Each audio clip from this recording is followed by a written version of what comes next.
नमस्कार दोस्तों, आज की वीडियो में आपका बहुत बहुत स्वागत है।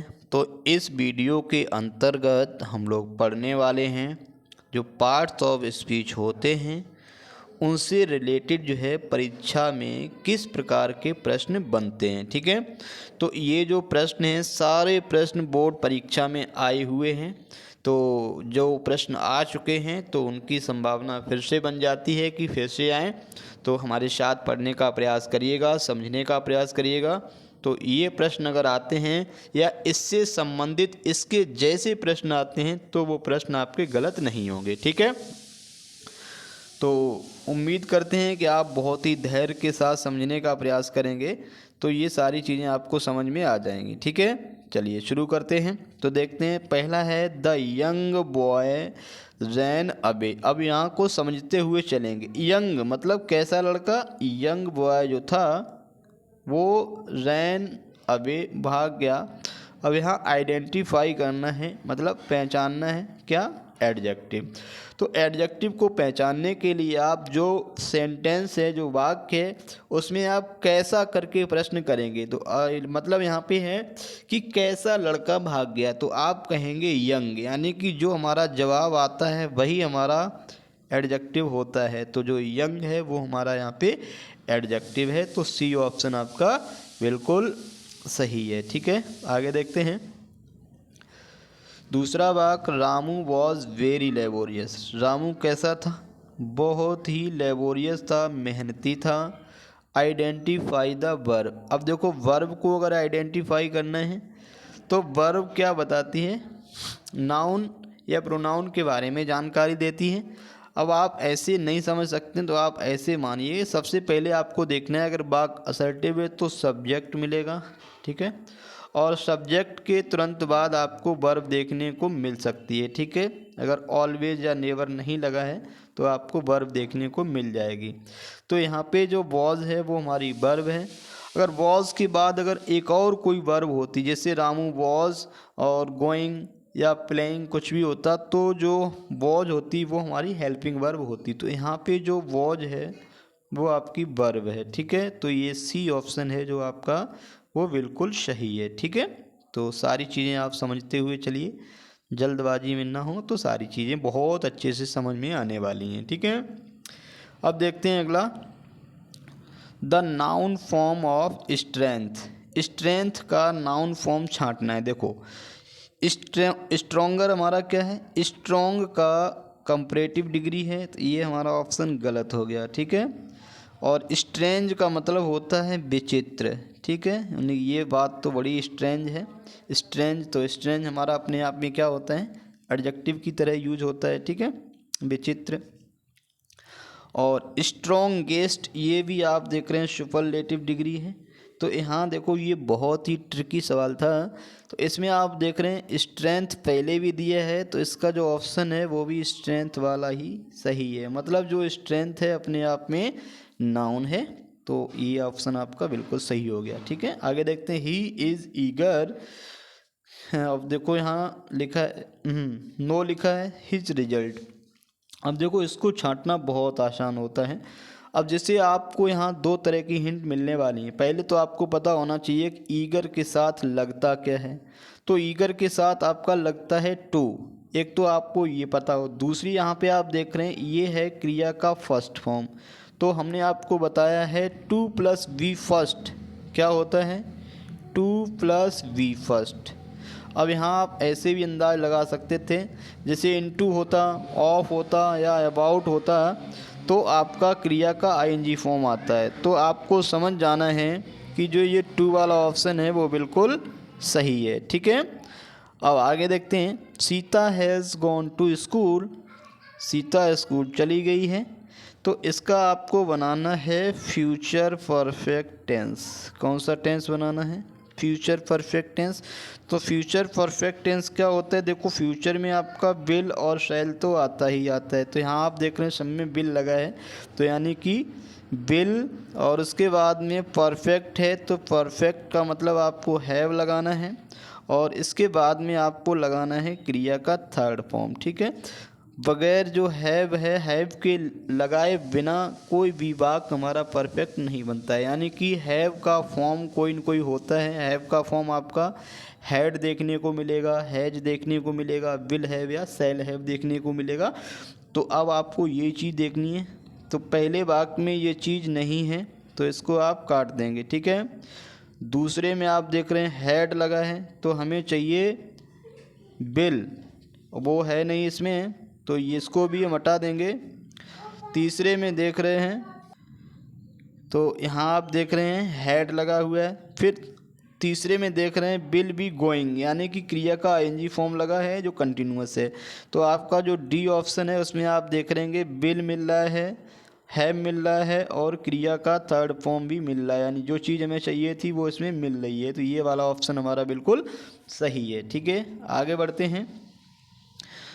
The boys are playing cricket, जो बॉयज़ हैं, लड़के हैं, आर प्लेइंग मतलब खेल रहे हैं, क्या खेल रहे हैं, क्रिकेट खेल रहे हैं। अब इसको आपको बनाना है पास्ट परफेक्ट टेंस, ठीक है। अब परफेक्ट हमारा बनता है हैव से, तो हैव का पास्ट टेंस होता है हैड, ठीक है। तो यहाँ पे आपको देखना है हैड प्लस वी थर्ड, तो ये चीज़ आपको जहाँ दिख जाए तो हैड का मतलब हो गया पास्ट और वी थर्ड का मतलब हो गया परफेक्ट, ठीक है। तो देखते हैं, पहले में आपका लगा है हैव, तो यहाँ आप समझ जाएंगे, यहीं से आप क्रॉस कर देंगे, यानी कि ये ऑप्शन नहीं है। दूसरा यहाँ देखेंगे प्लेइंग लगा है यानी कंटिन्यूअस फॉर्म है, तो ये हमारा बिल्कुल नहीं है, ठीक है।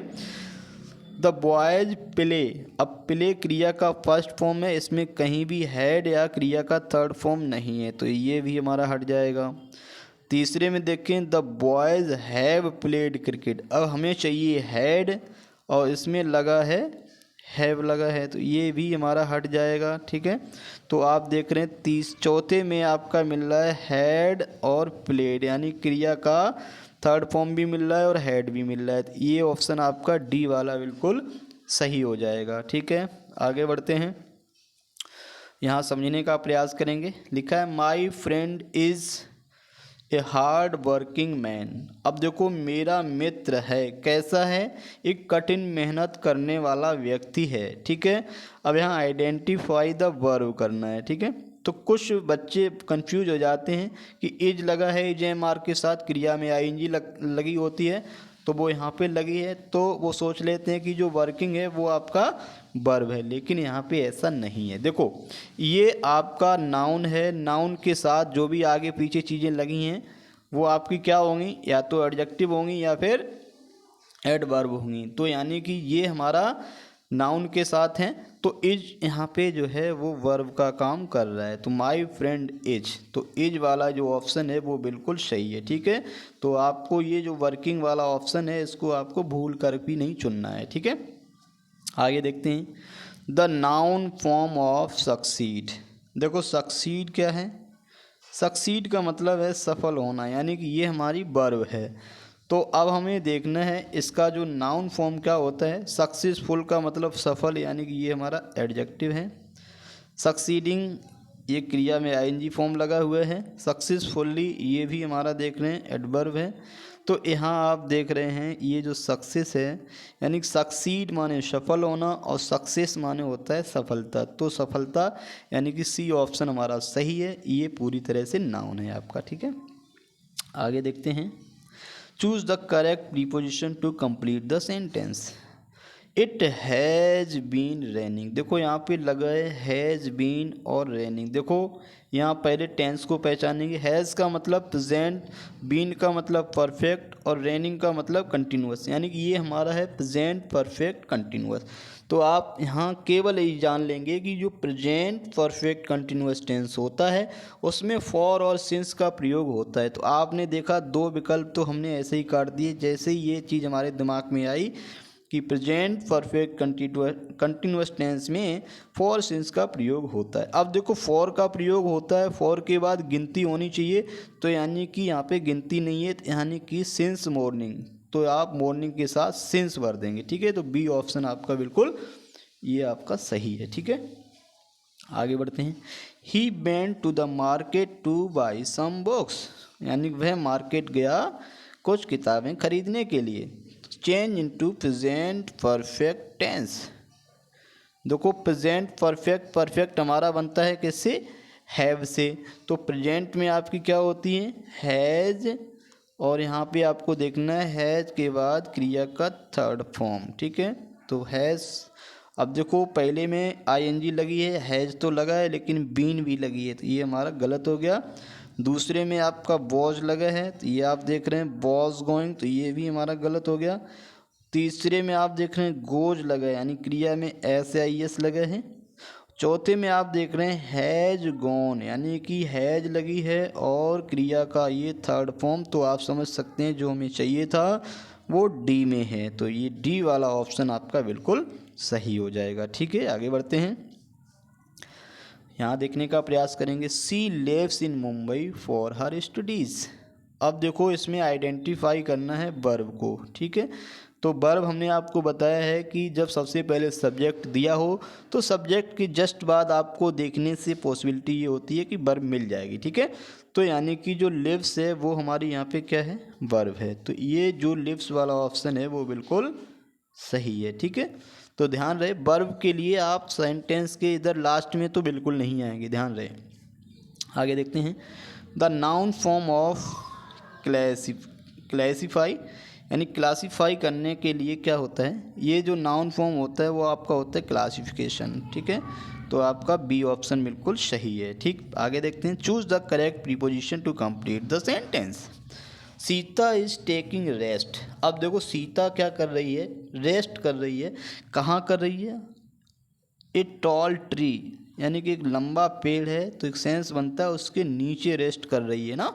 तो यानी कि नीचे की अंग्रेजी होती है अंडर, तो अंडर माने होता है के नीचे। तो सेंस भी हमारा सही निकल रहा है कि सीता जो है वो लंबे से पेड़ के नीचे क्या कर रही है, रेस्ट कर रही है, आराम कर रही है। तो आपका ये ऑप्शन सही हो गया। अब देखो, Rajesh is an intelligent boy. तो राजेश जो है वो कैसा है, intelligent boy. Identify the adjective, तो यहाँ भी एडजेक्टिव को आइडेंटिफाई करना है। तो हमने आपको एडजेक्टिव के लिए बताया है कि आपको लगाएंगे कैसा, यानी कि राजेश एक कैसा लड़का है। तो जवाब में जो आता है वो आपका होता है एडजेक्टिव। तो आपका डी ऑप्शन बिल्कुल सही है। अब देखो, an intelligent girl solve the problem. Identify the adjective, यहाँ भी आपको आइडेंटिफाई करना है। तो हमने बताया आपको कैसा लगाएंगे, तो कैसी लड़की, यानी कि कैसा कैसी लगाने से जो जवाब होता है वो हमारा एडजेक्टिव होता है। तो यहाँ पे कैसी लड़की ने सवाल को सॉल्व किया, समस्या को सॉल्व किया, तो आंसर है इंटेलिजेंट लड़की ने, ठीक है। तो इस वीडियो में हम लोग इतना ही पढ़ेंगे, फिर मिलेंगे।